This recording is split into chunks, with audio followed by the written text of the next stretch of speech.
new topic. आज हम एक नया विषय शुरू करेंगे. Today's topic and Friday's topic are different but they are related. आज का और आने वाले शुक्रवार के विषय फर्क है लेकिन आपस में जुड़े हुए हैं. Now for the last few sessions we are looking at the aspect of the gift of teaching. पिछले हम हफ्तों से देख रहे थे शिक्षा के बारे में, शिक्षा के वरदान के बारे में. How in many ways every one of us is a teacher. We teach some people, may not be a lot of people, at least few people we share the word of God. किसी न किसी तरह हम सब शिक्षक हैं. बहुत से लोगों में नहीं, कुछ लोगों में तो प्रभु का वचन बांटते हैं. It's a gift which we need to ask God, He will give it to us. ये एक वरदान है जो हम प्रभु से मांगे, प्रभु हमें देगा.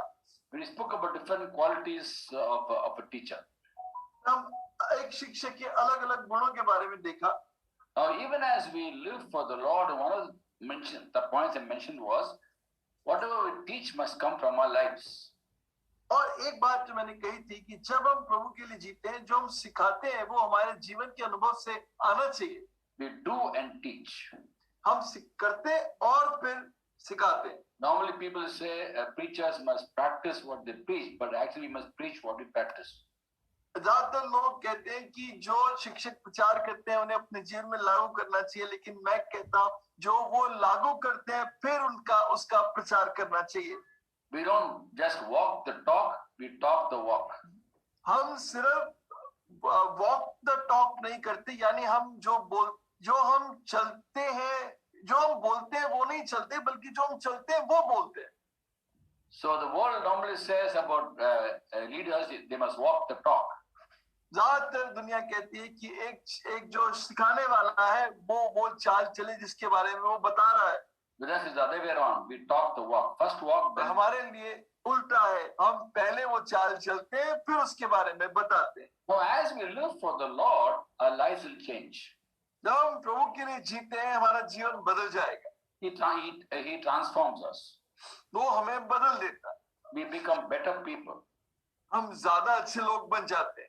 Now when we become better people, we'll find that other people start looking at us and they praise us and they honor us and they sometimes glorify us. और जब हम अच्छे लोग बन जाते हैं, प्रभु में और अच्छा बना देता है, तो दूसरे लोग हमारी तरफ देखकर कई बार हमारी बहुत प्रशंसा भी करते हैं. And we as believers should know how to respond to praises from people. और हम विश्वासियों को पता होना चाहिए कि जब लोग हमारी प्रशंसा करें तो हमारी कैसी प्रतिक्रिया होनी चाहिए. It's God who works in us and transforms us. ये प्रभु है जो हमारे जीवन में काम करके हमारे अंदर बदलाव लाता है. Ephesians chapter 2 verse 10 says we are God's workmanship. इफिसियों 2:10 में लिखा है कि हम प्रभु की कारागिरी हैं. We are the clay, he is the potter. हम वो मिट्टी है और वो कुम्हार है. He always works in us. He works in us. He works in us through His Spirit and makes us better people. वो अपने आत्मा के द्वारा हमारे जीवन में काम करके हमें बेहतर लोग बनाता है. In fact, He makes us to be more and more like the Lord Jesus Christ. वास्तव में वो हमें और ज्यादा मसीह के जैसा बनाता चला जाता है. So when we live a life like that, you'll find that there are responses from people, and we as Christians should know how to respond to people's opinions and what they say about us. जब हम ऐसा जीवन मसीह के लिए जीते हैं तो लोगों की एक अच्छी प्रतिक्रिया होती है और हमें पता होना चाहिए कि हम इस प्रतिक्रिया के जो वो कहते हैं उसके प्रति हमारी प्रतिक्रिया क्या होनी चाहिए. Today I'm going to speak on responding to praises, and on Friday I speak on responding to criticism. आज मैं बताऊंगा कैसे जब लोग आपकी प्रशंसा करें तो आपका व्यवहार कैसे होना चाहिए, और शुक्रवार को देखेंगे जब लोग आपकी आलोचना करें, आपकी निंदा करें, तब आपका व्यवहार कैसा होना चाहिए.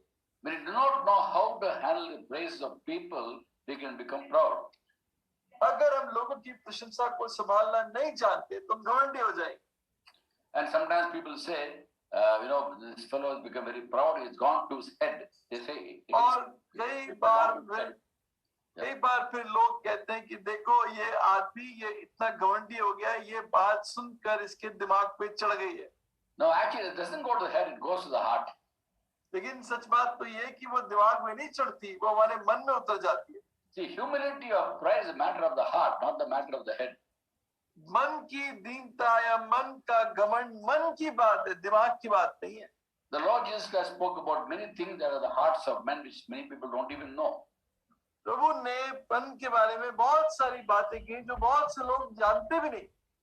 And in the Gospel of Mark, chapter 7, verse 22, one of the things mentioned by Jesus about the heart is there's arrogance in the heart. Arrogance.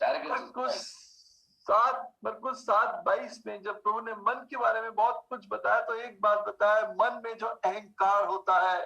And that goes because of what people say and do not know how to handle praises. और ये तब होता है जब लोग हमारी प्रशंसा करते हैं और हम उसको संभालना नहीं जानते.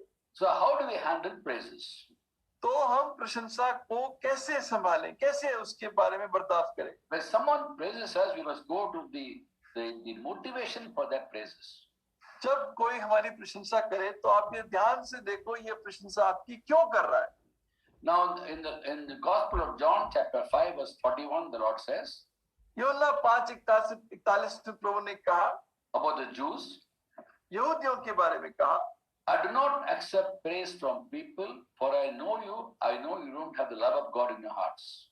मैं लोगों के प्रशंसा को ग्रहण नहीं करता क्योंकि मैं तुम्हें जानता हूं कि तुम में परमेश्वर का प्रेम नहीं है. Now when people don't have the love of God and they're not sincere, they normally praise us just to get favors. जब लोगों के अंदर परमेश्वर का प्रेम नहीं है, वो सिर्फ आपकी प्रशंसा इसलिए कर रहे हैं क्योंकि वो आपसे कुछ फायदा उठाना चाहते हैं. They flatter us to please us so that they'll also in turn do a favor to them. वो हमें मक्खन लगाते हैं और हमें इस तरह फुलाते हैं ताकि वो जो हमसे चाहते हैं हमसे करवा सकें. Normally when someone praises a person, the normal response is to praise in return. जब कोई आपकी प्रशंसा करता है तो ज्यादातर लोग क्या करते हैं, वो फिर वापस उस व्यक्ति की प्रशंसा करते हैं जो आपकी प्रशंसा कर रहा है, So that both are happy. ताकि दोनों खुश हो जाए. And for example, someone tells you, you look very nice today. अगर कोई आपसे कहे कि आज आप बहुत अच्छे दिख रहे हो, And normally you return by saying, are you also wearing a nice shirt today? तो आप पलट के कहते हो उसको, आपने भी आज बहुत अच्छी कमीज पहनी है. Because they can give you compliment, you want to give them a compliment. क्योंकि उन्होंने आपको एक अच्छी बात आपकी प्रशंसा की, आपने पलट कर उसकी प्रशंसा कर दी. That's a human tendency. That's a normal way of life. ये इंसानी तरीका है, आम हमारा जीने का तरीका है. And the Lord told about the Jews. He told them in John chapter 5 verse 44. और प्रभु ने यहूदियों को कहा यूहन्ना 5:44 में, How can you accept praise from each other but make no? He said, how can you be believer in me? How can you be believer if you accept praise from each other but make no effort to obtain the praise that comes from God? तुम जो एक दूसरे से आदर चाहते हो और वो आदर जो अद्वैत परमेश्वर की ओर से नहीं चाहते, किस प्रकार विश्वास कर सकते हो? So first of all, you want to gauge the motivation behind someone praising you. What is the agenda behind that? पहले आप देखें ये व्यक्ति मेरी प्रशंसा क्यों कर रहा है. Sometimes it's just to please us so we get some favor in return. कई बार तो सिर्फ हमें खुश करने के लिए ताकि हमसे कुछ काम निकलवा सके. Just to flatter us. सिर्फ हमें फुलाने के लिए, मक्खन लगाने के लिए. And we should respond by giving another compliment, and then they know he's happy, you're happy, and later on get trapped in what they use. और इसकी प्रतिक्रिया ये नहीं होनी चाहिए कि वो क्योंकि आपको मक्खन लगा रहा है आप पलट कर उसको मक्खन लगा दो, और इस चक्करबाजी में बाद में बड़े नुकसान उठाने पड़ते हैं. Another reason why the people praise even Jesus was that to trap him in his words. एक और कारण था वो क्यों यीशु की प्रशंसा करते थे, क्योंकि उसके शब्दों में उसे फंसाना चाहते. For example, in the 22nd chapter of Matthew, जैसे मत्ती 22 अध्याय में verses 15 to 21, उसकी 15 से 21, the Pharisees went down and laid plans to how to trap Jesus. फरीसियों ने एक बड़ी योजना बनाई किस तरह यीशु को फंसाए. They sent their disciples to the Lord Jesus Christ. उन्होंने वो चेलों को यीशु के पास, उन्होंने अपने चेलों को यीशु के पास भेजा, along with the Herodians. और हेरोदियों के साथ भेजा. The Herodians are basically people who owed allegiance to King Herod. They were sycophants of Roman rule. हेरोदी वो लोग थे जो हेरोद राजा के लोग थे और वो बहुत रोमियों के बहुत वो तलवे चाटते थे. They were opposite of the zealots. और जो जीलोट थे, जो बहुत ही कहना चाहिए देश देशभक्त यहूदी थे, उनके बिल्कुल उल्टे ये लोग थे। Zealots were revolutionaries. They didn't like Roman rule. They wanted independence from Roman rule. जीलोट जो थे वो यहूदी क्रांतिकारी थे और वो रोमी सल्तनत से छुटकारा चाहते थे। One of the disciples of Jesus was a zealot, Simon the Zealot. प्रभु यीशु मसीह का एक चेला भी ऐसे ही क्रांतिकारी था, जो क्रांतिकारी से निकल कर आया था, उसका नाम शिमोन द जीलोट था। Herodians were opposite. They were sycophants of Roman rule. पर हेरोडे उल्टे थे, वो तो रोमियों के तलवे चाटते थे। So what did the Pharisees do? They wanted to trap तो Jesus. फरीसियों ने उसको यीशु को फंसाने के लिए क्या किया? They sent their disciples to Jesus उन्होंने अपने चेलों को यीशु के पास भेजा along with the Herodians. और उन्होंने हेरोडियों के साथ भेजा। And then they come and tell him, the people come and tell Jesus, और उन लोगों ने आके यीशु से कहा, Teacher, you're a man of integrity. Teacher तू तो बहुत ही ईमानदार आदमी है And you teach the word of God accurately. और तू प्रभु का वचन बहुत ईमानदारी से सिखाता है। You are not swayed by men, for you don't pay attention to, you don't pay any attention to who they are. और तू आदमियों से इधर उधर भरमाया नहीं जाता, क्योंकि तू उनकी तरफ पक्षपात नहीं करता। They're praising Jesus. वो यीशु की प्रशंसा कर रहे हैं। Whatever they said was true only. It was true. जो कुछ उन्होंने कहा वो सच था। It was not false. He was a very good teacher, taught accurately. He was a man of his integrity. He's a sinless person, and he's not swayed by people. इसमें कोई गलत बात नहीं थी, वो वाकई बहुत अच्छा शिक्षक था, बहुत सही बात कहता था, उसकी बातों में कोई गलती नहीं थी और लोगों के भरमाने में वो कभी नहीं आता था। And they put a question to him. तब उन्होंने उसके सामने एक सवाल रखा, What is your opinion? Should we pay taxes to Caesar? तुम्हारी राय क्या है? क्या हम कैसर को टैक्स दें? Immediately Jesus knew their motivation. एकदम यीशु उनके असली मतलब को समझ गया। That you hypocrites, why are you trying to trap me in your words? तो उसने कहा, हे मक्कारों, तुम मुझे मेरे शब्दों में क्यों फंसा रहे हो? And remember, they sent the Herodians to Jesus along with his disciples, the Pharisees, तो उन्होंने हेरोदियों ने फरीसियों को साथ में भेजा था to find out, should we pay taxes? What is your opinion? और ये पता लगाने के लिए कि क्या हम कर दें या ना दें, तू क्या सोचता है, तेरी क्या राय है? If he had said, don't pay taxes, the Herodians would have gone to King Herod and told him, this man doesn't want to pay tax. अगर वो कहता कर मत दो, तो हेरोद राजा को जाके कहते, देखो ये कह रहा है कर ना देने को। And the Lord said, show me the coin which you've got with you. और प्रभु ने कहा, मुझे अपने पास सिक्का वो दिखाओ। There was a denarius coin. और वो दिनारियस था वो सिक्का। And he asked, whose portrait is this? और प्रभु ने कहा, इसमें किसकी मोहर लगी, किसकी छाप है? Caesar's portrait. और इस पे कैसर की मोहर है, कैसर क्या तस्वीर बनी है। And the Lord says, give to Caesar what is Caesar, give to God what is God's. प्रभु ने कहा, जो कैसर का है कैसर को दो, जो प्रभु का है प्रभु को दो। He had the wisdom to know how to respond to the trap. प्रभु के पास बुद्धि थी उनके इस फंसाने के चक्कर में बचने की। Just like a bribe corrupts the person, also praises corrupt people who get the praise and get the bribe. जैसे एक रिश्वत किसी आदमी को बिल्कुल उसको भ्रष्ट कर सकती है, वैसे इस तरह की प्रशंसा भी आदमी को भ्रष्ट कर सकती है। Bible talks about how bribe corrupts justice. Bible बताती है किस तरह रिश्वत न्याय को भ्रष्ट कर देती है। Similarly, praises corrupt your logical thinking and your wisdom. इसी तरह इस तरह की प्रशंसा आपकी जो सही सोच है और जो सही बात है उसको बिल्कुल भ्रष्ट कर देती है। Whenever people say something nice about us, you go by the motivation behind that. जब भी लोग आपके बारे में कुछ अच्छा कहें, आप ध्यान से देखो इसको क्यों ऐसी बात आपके लिए कह रहा है। There could be a trap in it, and we need God's wisdom to know how to respond. अगर उसमें कोई फंदा है तो प्रभु की बुद्धि मुझे चाहिए उससे बचने के लिए। Now, sometimes when people are doing something wrong and they come and praise you, and when you find out there's something wrong with them, it's a temptation not to say that's wrong. और अगर कभी कोई आदमी गलत कर रहा है लेकिन वो आदमी आके आपकी प्रशंसा करता है, तो आपके अंदर फिर ये परीक्षा आती है कि यार इस आदमी को ना टोकूं, इसने मेरी प्रशंसा की है। We cannot call good evil and good evil. Just because they praise you, you cannot compromise on the truth. हम बुरा बुरे को अच्छा नहीं कह सकते, क्योंकि उन्होंने आपकी प्रशंसा की है, आप पाप के साथ समझौता नहीं कर सकते। In the book of Isaiah, chapter 5, verse 20, इशाया की पुस्तक उसके 5 अध्याय उसकी 20 आयत में God speaks to his word and says, woe to those who call evil good and good evil. प्रभु कहता है हाय उन पर जो अच्छे को बुरा और बुरे को अच्छा कहते हैं. So we must be people of wisdom who know how to respond to what people say, especially praises of people.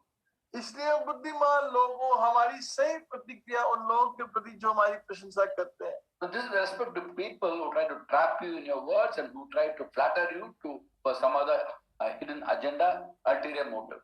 ये उन लोगों के बारे में जो या तो आपको किसी काम के लिए मक्खन लगाना चाहते हैं, किसी बात में आपको फंसाना चाहते हैं, इसलिए आपकी प्रशंसा करते हैं. But there are genuine people who love God who honestly tell you something good about it. लेकिन कई ऐसे भी लोग हैं जो सच में ईमानदारी से प्रभु को प्यार करते हैं और आपकी प्रशंसा आपको हिम्मत देने के लिए आपके बारे में अच्छा बताते हैं.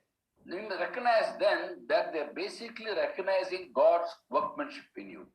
जब वो ये बात कह रहे हैं तो वास्तव में जो प्रभु ने आपके जीवन में काम किया उस बात की वो बड़ाई कर रहे हैं. Don't undermine that compliment. Accept that compliment. वो जो आपको बड़ाई की है उन्होंने उसको आप तुच्छ मत जानो, उसको ग्रहण करो. But give glory to the Lord. लेकिन उस बात में प्रभु को महिमा दो. Now, let me tell you the difference between praising, honoring, and glorifying. अब मैं आपको फर्क बताता हूँ प्रशंसा करने में, आदर करने में और महिमा देने. People ask me this question once: what is the difference between praising God, honoring God, glorifying God? किसी ने सवाल किया प्रभु की प्रशंसा करना, स्तुति करना, आदर देना और उसकी महिमा करने में क्या फर्क है? To praise God is to speak well of Him. प्रभु की स्तुति करना यानी प्रभु के बारे में अच्छा बोलना. To honor God is to exalt Him. और प्रभु का आदर करना यानी प्रभु को महिमा देना. To glorify God is to give credit to Him. और प्रभु की महिमा करने का मतलब हमें प्रभु को जो किया है उसके लिए प्रभु को श्रेय देना. To give credit to God, not take credit for yourself. Glorify Him. यानी प्रभु को श्रेय देना, अपने ऊपर वो श्रेय नहीं लेना. जो काम हुआ है वे प्रभु ने किया, मैंने नहीं किया. To honor Him is to exalt Him. आदर करना और आदर करने का मतलब उसको ऊंचे उठाना, उसको महिमा, उसको ऊंचे पे उठाना. And to praise Him is to speak well of Him. और उसकी प्रशंसा करना यानी उसके बारे में अच्छा बोलना. So when people say nice things about us, which is true about us, we praise God, honor Him, glorify Him. It's all because of Him I am what I am. In our heart we must. और जब लोग हमारी प्रशंसा करते हैं या हमारे बारे में अच्छा बोलते हैं या हमें आदर देते हैं, हम उस बात का सारे महिमा प्रभु को देकर ये जो किया ये प्रभु ने किया, मैंने नहीं किया. And tell them very clearly, yes, it's true what He's saying about me. This God has given me this gift, but it's because of His grace I have this gift. The giver is is important, not the receiver. और उनको बोले हाँ ये बात सच है, ये बात ये वरदान मेरे अंदर है, लेकिन ये मेरी कोई खूबी नहीं है, ये तो मेरे प्रभु ने दिया, उसकी खूबी है. Some people try to pretend to be very, very humble. Oh, no, I'm not like that. Don't say all the things about me. I'm not so nice like you think. Don't they all say? और कई लोग बहुत जबरदस्ती ज्यादा दीन बनने की कोशिश करते हैं. नहीं मैं ऐसा नहीं हूँ, मैं तो बहुत तुच्छ हूँ और मेरे अंदर ऐसी कोई बात नहीं है. इस तरह की कोई भाषा इस्तेमाल करते हैं. You don't know me properly. No, I'm not so nice like you think. All that we tell. आप मेरे बारे में सही नहीं जानते, तुम नहीं जानते मैं वास्तव में कैसा हूँ. No, that is not humility. That is false humility. ये दीनता नहीं है, झूठी दीनता. But that man did not say that everything about you is perfect. He pointed something good he spoke about you. Restrict to that. Don't say, oh, I'm not so good like you think. उस आदमी ने ये नहीं कहा क्या बिल्कुल सिद्ध. उसने एक किसी बात में किसी विषय के बारे में आपकी बड़ाई की है, तो उसके बारे में इतना तुच्छ बनने की कोई आपको क्यों ऐसा कर रहे हो. And trying to underplay that is not humility. It's false humility. It's in fact trying to say God is doing a bad job. और इसको अगर आप उसको कहते हो, उसको बहुत अपने आप को इस तरह बोलते हो, अपने बारे में तुच्छ बोलते हो, झूठी दीनता है. और दरअसल वो ये कहना है कि प्रभु जो कर रहा है वो गलत कर रहा है, वो गलत काम कर रहा है. Accept the fact that God has given you that gift, but tell him this is a gift. I received it. इस बात को मानो कि हाँ ये वरदान है, लेकिन इस बात को कहो कि ये प्रभु का दिया हुआ वरदान है, ये प्रभु का, मेरा नहीं है. And you can also ask God for the gift. Every gift is asked for the gift. ये वरदान तू भी मांग सकता है, वो तेरे लिए भी होगा। And therefore, in our heart, we must glorify God. मैं अपने मन में प्रभु की महिमा करूं। Humility or pride is a matter of the heart, not a matter of how we speak. दीनता या ये नहीं जो आप मुंह से बोलते हो। Sometimes people speak very softly, gently, and don't raise their voice. So how a humble man, very humble man he is. कई लोग बहुत एकदम शांति से बोलते हैं, बहुत मुलायम आवाज में बोलते हैं, बहुत धीमी आवाज में बोलते हैं, बहुत ऐसी आवाज में। ऐसा कितना दीन आदमी है, देखो कितना दीन आदमी है। Don't be fooled by all that. इस बात से धोखा मत खाओ। It's a matter of the heart. Pride or humility is a matter of the heart. You can be very soft, but दीनता या घमंड मन की बात है। ऐसा आदमी जो बाहर से इस तरह बोलता हो सकता है वो मन में घमंड से भरा हो। And sometimes people try hard to appear humble. और कई बार कई लोग बड़े कोशिश करते हैं अपने आप को बहुत दीन दिखाने की। Once a person came to my house and visiting speak. Someone recommended him. He came and spoke in a Bible study. एक बार एक व्यक्ति हमारे घर आया और वो बाइबल स्टडी में उसने वचन बांटा। And he always wears only white dress. Nothing wrong wearing only white dress. He wore. और वो हमेशा सफेद कपड़े पहनता है, इसमें कोई गलत बात नहीं। सफेद कपड़े पहनने में कोई गलत बात नहीं। A white kurta, white pajama. White kurta पहन, सफेद कुर्ता, सफेद पजामा। And someone asked him, "Why is it you always wear white color?" तो किसी ने उससे पूछा क्या आप हमेशा सफेद पहनते हो? And he said yes. And then he asked him why. हाँ, उससे पूछा फिर क्यों आप हमेशा सफेद पहनते हो? Only then people think I'm humble. तभी तो लोग जानेंगे कि मैं दीन हूँ। Even that he doesn't, they will know I'm humble. They will think I'm humble. उसने कहा ये नहीं कि मैं दीन हूँ, बल्कि उसने कहा ताकि लोग इस बात को मानने लगे कि मैं दीन हूँ। So later they think by just wearing dress and speaking softly, very very humble. Actually, it's a matter of the heart. कई लोग सोचते हैं कि अगर हम इस तरह सफेद कपड़े या ऐसे कपड़े पहनेंगे और इस तरह बहुत मीठी और बहुत धीमी आवाज में, बड़ी मुलायम आवाज में बात करेंगे तो बहुत दीन दिखेंगे। ये दीनता तो मन की बात है। In fact, once in a pastor's conference, after finishing the meeting, there was question answer time. एक बार एक प्रचारकों की, प्रभु के दासों की कॉन्फ्रेंस में वचन देने के बाद जब सवाल जवाब का समय आया, Very often I had the experience that in a pastor's conference, one pastor asked a question to me to attack the other pastor. मैंने कई बार देखा है कि इस तरह की सभाओं में कोई एक दास है, वो सवाल मुझे इसलिए पूछता है क्योंकि उस सवाल से दूसरे व्यक्ति पे वो हमला करना चाहता है। They want to use my shoulder to fire the gun at another pastor. वो मेरे कंधे को दूसरे पर बंदूक चलाने के लिए इस्तेमाल करना चाहता है। So he asked me a question, why do preachers wear colored clothing? तो उसने मुझसे सवाल किया है कि प्रचारक रंग बिरंगे कपड़े क्यों पहनते हैं? I was wearing a colored dress. So one shirt was one color, trousers were another color. मैंने भी रंगीन पहना था, रंगीन कमीज थी मेरी और मेरी जो पैंट थी वो अलग रंग की थी। So I gave the answer. I told these people, the pastor asked this question. I presume he wears only white. मैंने कहा कि जिस प्रभु के दास ने सवाल पूछा है, मैं इस बात को मान के चलता हूँ कि वो हमेशा सफेद पहनता है। And I told him that when you're wearing white color, you're wearing 7 colors: violet, indigo, blue, green, yellow, orange, red. मैंने कहा जब आप सफेद पहनते हो तो वास्तव में आप 7 रंगा पहनते हो। 7 रंग मिलाकर सफेद रंग बनता है और आपने तो 7 रंग पहन रखे हैं। In fact, the white color is actually 7 colors. We look at a prism in sunlight, we get 7 colors, rainbow. क्योंकि भूगोल में ये बात सिखाई जाती है कि जो सफेद रंग है, जो रोशनी आती है सूरज की, अगर आप उसको एक खास तरह के शीशे से देखते हैं तो वो पता चलता है कि वो 7 रंगों से बनी है। In school, when you do physics, you will notice that when you put white light through a prism, it disperses the refraction index. It disperses into 7 different colors. तो स्कूल में पढ़ाया जाता है कि वो एक खास तरह का शीशा होता है, जब उससे अगर हम सूरज की रोशनी को देखते हैं तो वो 7 रंगों में बढ़ जाती है। That's why sunset is red color. इसीलिए जो सूरज है जब वो जो डूबता है तो वो सतरंगा दिखता है। Yeah, that's not a lesson in physics. Just for us to understand that just because you wear white, मैं आपको कोई भूगोल का शिक्षा नहीं दे रहा, मैं ये बताना चाहता हूँ कि अगर आपने सफेद कपड़े पहने इसका मतलब ये नहीं कि आप दीन हो। it's a matter of the heart.